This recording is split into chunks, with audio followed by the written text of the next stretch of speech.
Ms. Alley's wanted you to do. Senator from Bedford caught my attention and I couldn't let go. I find it very ironic that we are going to say to DACA students, we will give you in-state tuition, but only if you go to an HBCU.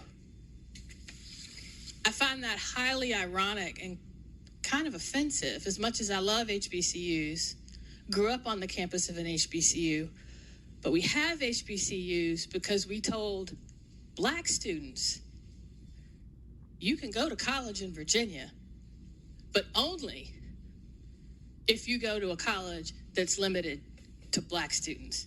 So if that's the intention of the governor, I find it highly ironic, and I think he needs to read a little bit of history. I have a different perspective.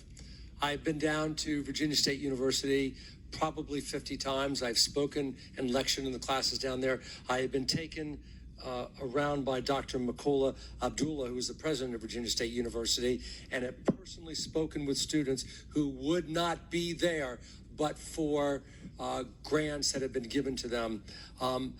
I understand what is going on here, and I understand there is 2 children, and sometimes you only give them 1 remaining dessert. And I don't mean to be cheeky about what I'm saying that. But however, by voting for this bill, we are supporting students at HBCUs.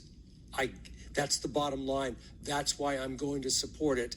I understand that we will have to, on another budget, another year, we will take this up, but I don't see the governor as being insulting and disingenuous to anybody in the Senate. I think it was a matter of how much money is there, and I'm simply going to support this money that goes to HBCUs. In looking at amendments and in looking at where the source of funding was coming from, I certainly was deeply appalled to see that all of the revenue for DACA students was being removed to give money to historically Black colleges and universities.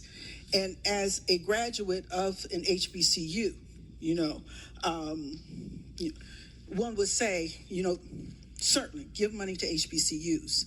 But I then said to myself, what you will not do, Mr. Governor, is insult my intelligence and think I'm going to say, oh, thank you very much for giving funding to HBCUs. What you will not do, Mr. Governor, is pit Black students against brown students and embed it in this budget. For years, I've been fighting for HBCUs. I understand the DACA program, but I look at the idea about, let me start with 2 private schools first. Let me start with Virginia Union, that really needs funds. And Hampton's in better shape with the private schools. And the way I'm always willing to help others, but I also say you got to help home first. The question is, shall the governor's recommendation number 8 be passed by for the day? Those in favor will record their votes aye. Those opposed, no. Are the senators ready to vote? Have all the senators voted? Does any senator desire to change their vote? The clerk will close the roll. Ayes 19, noes 20.